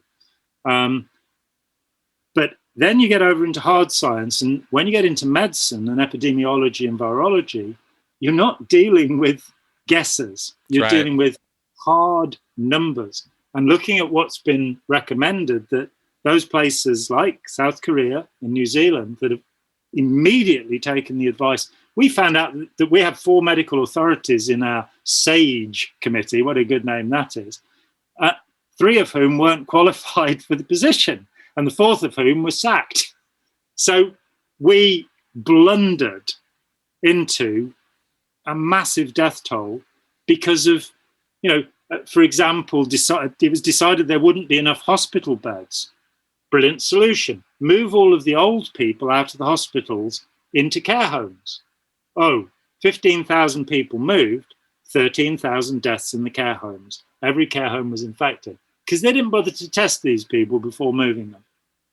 So you get just stupidity of the worst kind. Right. So we do need to have leaders, but there is a problem. There's a conservative, right-wing conservative politician here called Lord Hailsham. He was a lawyer. His name was Quentin Hogg before he became, which is a great name, before he became Lord Hailsham. So he's a right-wing politician. And he said, our system is not one of democracy. It is one of elective dictatorship. And we all need to keep that in mind, that if you then look at, say, Taiwan, Virtual Taiwan, the project there, to get people involved in making decisions at governmental level. The example is that there was a kind of 50-50 split, as there seems to be over everything these days, over whether they should permit electric scooters. And so rather than just saying yes, no, they started a conversation online. And eventually, a supermajority, 2/3, was reached to say, as long as they wear helmets, as long as they keep below a certain speed, it's okay. Now, it's a small issue, but there are so many issues that could be discussed, that we could be involved with, rather than it being dictated to us that because, you know, somebody paid this politician this much money was their fund. That's right. You know, there's a long way to go, but the problem is we shouldn't be authoritarians. Even if we have to follow leaders, we should make sure that they do what they're meant to do, and we should forever be urging. I mean, we've just had a situation here where our school results have come out. They've had to estimate them. And last week it happened in Scotland that the government had downgraded the estimates teachers had submitted for these vital examinations. Today, we got the ones here, and we find that 39% at least of the results reported by teachers were downgraded using an algorithm. And so you've got it, and you know, in his conversation about it, Boris Johnson used the word robust 4 times that I counted about the decisions that have been made by this algorithm about these kids. And you find that kids who've been to expensive private schools have done really well in the exams, whereas the kids who've got, we have to have equality, we have to have fairness, we have to get rid of corruption. Yes, we do. We have to have accountability in government, which would be my final point. That if somebody in government is found to have committed some horrible offence, say somebody like, I don't know, Richard Milhouse Nixon, he's a good example, you shouldn't be allowed to appoint a successor who's going to pardon him. He should do his time. That's right. You know, for the crimes he committed. That's right. And he was, despite his statements otherwise. Yeah, I know. And there should probably be a review at the end of every government, certainly for every president, to say, did you do what you promised? Did you act ethically? And to hold people to account. rather than just calling them Mr. President for the rest of their Oh, I lives. tell you, the idea that the president, that the IGs, the inspector generals of the various departments and of the executive branch, can be fired by the president defeats the entire purpose of having an IG. I mean, Yeah. why would you even bother to pretend if the We have president, an if they serve at the independent pleasure civil of the service. president and they're supposed to be monitoring the president or some function under the president, then they should have complete immunity from being fired by that guy. That's how checks and balances are put together. Absolutely. I just want to, We should also get rid of the electoral colleges system while we're about it. You know? Oh God. These are primitive ideas, but yeah. Fat chance of that happening. The thing is, as you say, that, and I'm in the same situation as you, we're having a conversation. Yeah. I'm 65 years old now, and it amazes me that I talk to people who are authorities on subjects who are saying the same things that they were saying to me 20 years ago. My opinion seems to change, gently and gradually. I'm always finding out something that modifies what I think. And that's the encouragement I would give to other people. Yep. Keep thinking, and there's no need to hold on to ideas. It's not dangerous to challenge an idea. Exactly. Changing your mind should be the easiest thing in the world to do. You're moving neurons around. It's nothing. I mean, it is no big deal.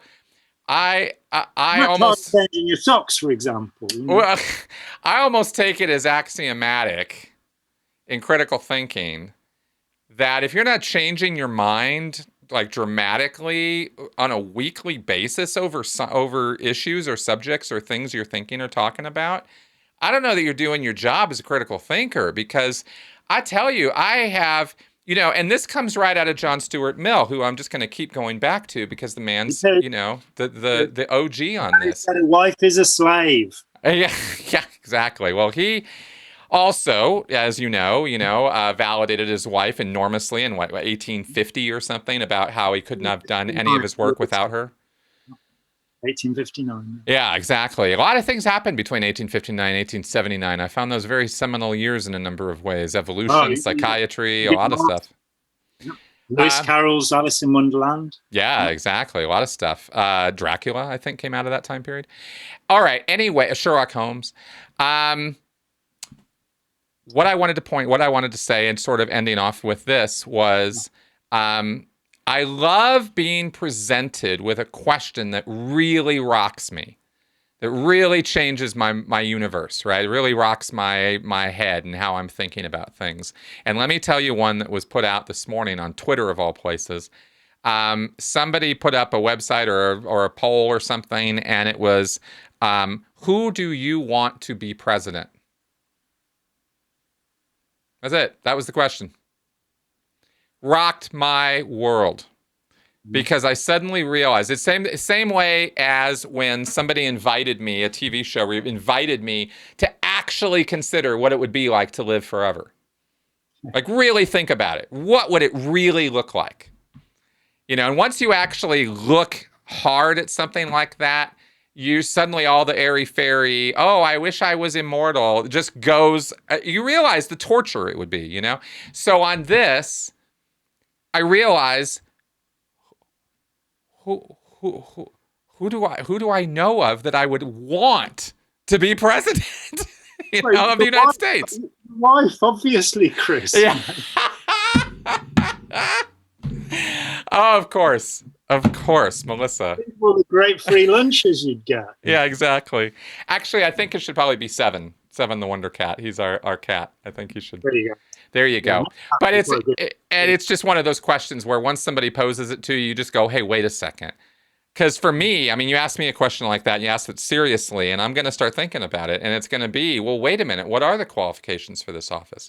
Who should be? What profession should they come from? Where should I be looking to find an ideal president of the United States anyway? Should I be looking amongst this politician class, or is there some other class of people I should be looking at? Just the questions get your head going in ways that you're just like, oh my God, we should really be thinking about this a lot more. I wish somebody asked me that question in civics class, Like, instead of, okay, here's the system, here are the parameters around which you can think about this problem. There are no other parameters that apply. This is the box. Here's how it works. Rather than that, I mean, yes, show me the box, tell me how it works, but don't tell me this is the only way it can be. Maybe there's another way of looking at this or reframing this or turning this box upside down that might end up with something amazing. And wouldn't that be cool? So that's why I love questions like that and conversations like this. So thank you for engaging with me about all this. One of the things that perplexes me, and it keeps coming back to me, is the life and times of Winston Churchill.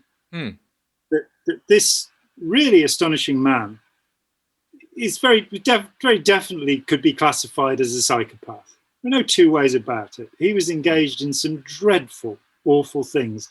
The first bombing of civilians by the British Air Force, 1922, Iraq, the Marsh Arabs, the very population that Saddam Hussein was executed for having used chemical weapons against. Churchill wanted to spray them with chlorine gas, but feared that it would spray back on the pilots. The murder of people in the Irish Republican Army. A variety of campaigns that didn't do too well. Antwerp was the first, which people don't talk about, in 1914, but then Gallipoli, which we all pretty much know about. And it was the right idea. He was trying to get round the back so that there wouldn't be trench warfare. He then, of course, volunteers to become a frontline officer during the rest of the First World War. The government ministry says, "I've failed you," and he goes and serves on the front line. He's involved in all sorts of things at Arnhem, Dieppe, the Greek landings, which really go very badly wrong. He probably made, for me, the greatest mistake of any British politician, and that was after Dunkirk. During Dunkirk, as the movie with Gary Oldman, Their Finest Hour, has it, Hitler seeks to negotiate with them and holds off the Panzers, so that, in fact, the majority of the 340,000 members of the British Expeditionary Force get home. I'm afraid that Goering wasn't as kind and strafed them from the air, but never mind. But he was offered a peace deal then by Hitler, and he said that it'd be foolish to negotiate when your head is in the mouth of the lion, which is true. What most people don't know is that after Dunkirk, Hitler offered to walk away. And Churchill went no. And if at that point Churchill said, "Good, we will now build up our military forces for a year or two while you go and spend yours against Russia," well, let's face it, we'd still be ruling the world. So this man, who was tremendously pro-British, though half American, let's admit, actually squandered all of the colonies, all of the gold reserves to preserve Europe and to set up a state of Europe. The European Convention on Human Rights was written by Winston Churchill. You get all of these contradictions in this guy who is regarded as a poll in 1999, where he was regarded as the greatest Briton ever. I mean, Freddie Mercury came in at number 58 and he wasn't even British, but let's not worry about that. Bless him, he deserved it. He was the champion, after all, of the whole world. But that's one of the, if you're talking about politics and who makes a great political leader, the idea that, Churchill used to, during the Blitz, he'd go up on rooftops so he could watch the bombers. And people are going, "Look, Winnie, if you get done, we're in real trouble." He goes, "Yes, but I love watching them." He had that risk-taking element that is part of being a psychopath. And yet he also had a fervent devotion to England, to Britain, and then you wind back just one more point about him. He was part of the Liberal government that in 1912 brought in the People's Act, which allowed that members of Parliament could be paid, which meant that they didn't have to have a trade union behind them or a rich family to be there, which is pretty good. But also brought in national insurance, whereby if you lost your job, you'd have 6 weeks full pay afterwards. He was part of a liberalising movement, and then all of these other things. So, and I don't know what to think. I have read a sort of 800-page biography of him, which left out a lot of the information I've just given you, because there is so much information about him. Wow. So that's the next question, which is, who would make the best president and what kind of morality should they have? Is it their, he was incredibly articulate. He's one of the greatest writers in the English language, I believe. Even though I don't particularly like the man, his history of the English-speaking peoples and those wonderful speeches, we will fight them on the beaches, all that stuff. That's right. Never was so much done by so few for so many. Yeah. Using so many. He was quite good with the words sometimes. It really gets you thinking. I guess that's the thing. It gets you thinking because you could look at, if you start reframing the office of POTUS, the President of the United States, in different terms, or you start looking at it differently, or you start thinking about, well, what if we started regarding this as an equal position to the Congress rather than this sort of king dictator position that it seems to have, that the people have created really, as well as the politicians. This is not a they did this to us kind of thing over here. Government of the people, by the president, for the people. Yeah, exactly. We have.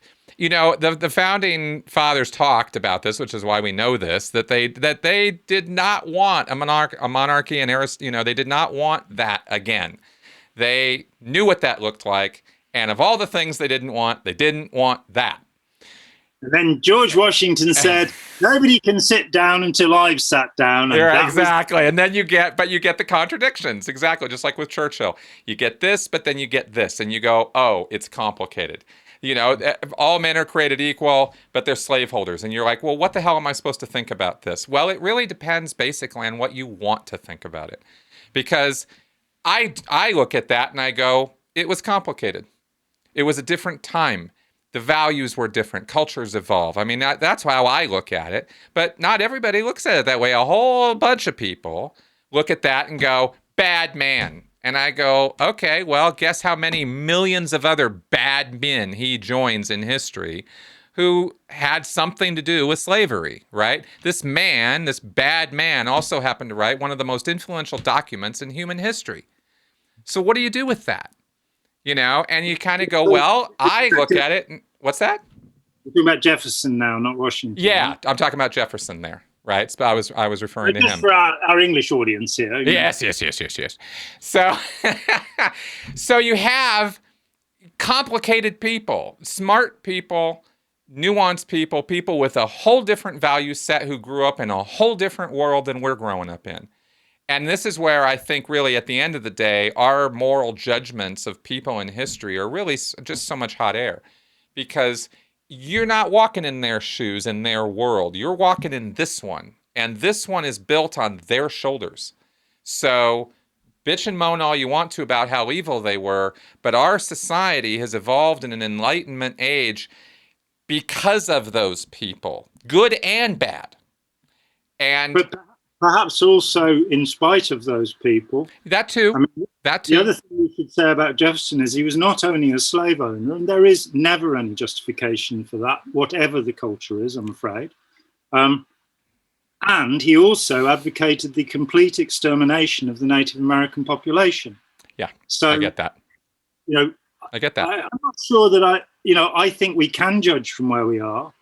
We don't have to stand on people's shoulders, by the way, because that'd be painful for them. I think we can judge by our value systems, but only once we've understood theirs. And I would still say that the importation of 20 million Africans and all of those who participated in that trade, including all of the Africans who captured them and sold them, all of the people who participated in that trade will go to hell. And that's very simple. That in terms of moral judgment, what they did was odious to an extreme. And that George Washington then had slaves' teeth. Come on, guys. They weren't wooden. I get it. I get it. And I'm not sitting here, defending that either. I'm just pointing out that that was then, this is now. And anyway, it's another nuanced conversation, I suppose. Yeah, and we wouldn't have Vietnamese restaurants if it hadn't been for the war. So, it's not all bad. Exactly. Every silver lining has a dark cloud. Well, it's a matter of I don't know. It's a matter of recognizing that there's no such thing as all good and all bad. Yeah, It doesn't really work that way. Let's, we haven't even talked about the man. Let's give him a plug. Goodness and badness, beautifulness and ugliness are alike considerations and have no other basis than opinion. I don't agree with that. I don't agree with that either. I do accept the Taoist view, which is that we have yin and yang, and whether something is good or bad is very much a value judgment. I think with slavery, it's bad. Well, I certainly agree that it's bad now. It was bad then. It was a lot worse then. Yeah. Well, that's the thing. I mean, I cast my mind back to the world as it used to be versus how it is now. Because far too many people, and certainly this is true in our infotainment, project our current world into a past, as though they had, some concept of women's liberation, for example, or they had some concept of, a life where a world where slaves didn't exist. I mean, there are whole zones of this planet where it was inconceivable for hundreds, thousands of years that society could exist without slaves. So the practice was reintroduced by Christopher Columbus under a papal edict, having died out in Europe with the feudal system, with the exception, of course, of Russia, which only liberated its serfs a couple of years before the proclamation of emancipation. Yeah, exactly. And one wonders, even with the feudal system and the rise of indentured servitude and that sort of thing, not the same. I'm not making a false equivalency here, but I am saying that in terms of degraded working conditions, not being paid what you're worth, being put under a labor contract that was, for all intents and purposes, a slave contract for a period of time. That's how a lot of people got over here who weren't black, and that happened too, right? And it's not the same. I'm not saying it's the same. I'm saying that even where slave manacles or collars or whatever in the slave trade might have petered off, you still had enforced servitude and labor. And we still have now. And we still do now. Exactly. And people, and this nuance, I mean, people talk very high-mindedly about, and they should, about, well, who couldn't, the concentration camps in World War II in Germany, like everybody knew. How come nobody did anything? Right.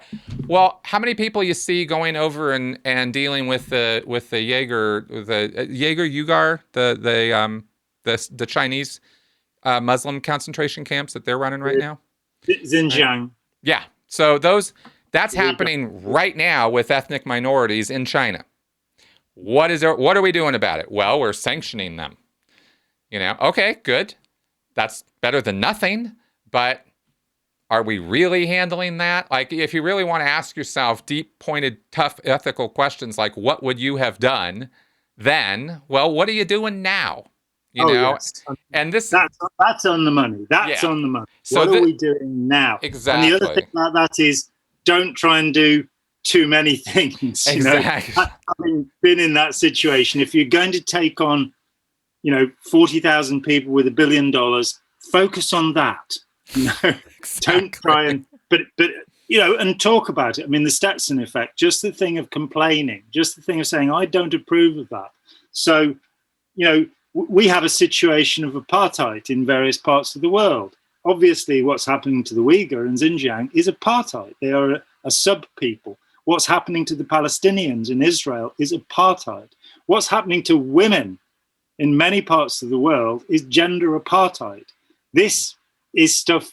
And what do we do about it? Well, with South Africa, I didn't buy any of their stuff for 30 years, And with China, I try and buy as little as possible, but it's almost impossible these days to do that. And to encourage people out here to be making their own stuff and, growing their own vegetables and doing anything and everything that can release us from the shackles and chains that now link us to economies like Brazil, India, China, which are utterly unfair societies where right. human rights are just trampled on. That's right. So, so anyway, if you hear any little bit of snarkiness in my voice, it's just my sort of, raging Is against the my hip. soul responding? it's it's just my uh, annoyance over hypocrisy, the moral hypocrisy that occurs in Western countries over this stuff. When the hijab is a symbol of women's liberation in America, I can't. I mean, you just can't. You can't. The sound.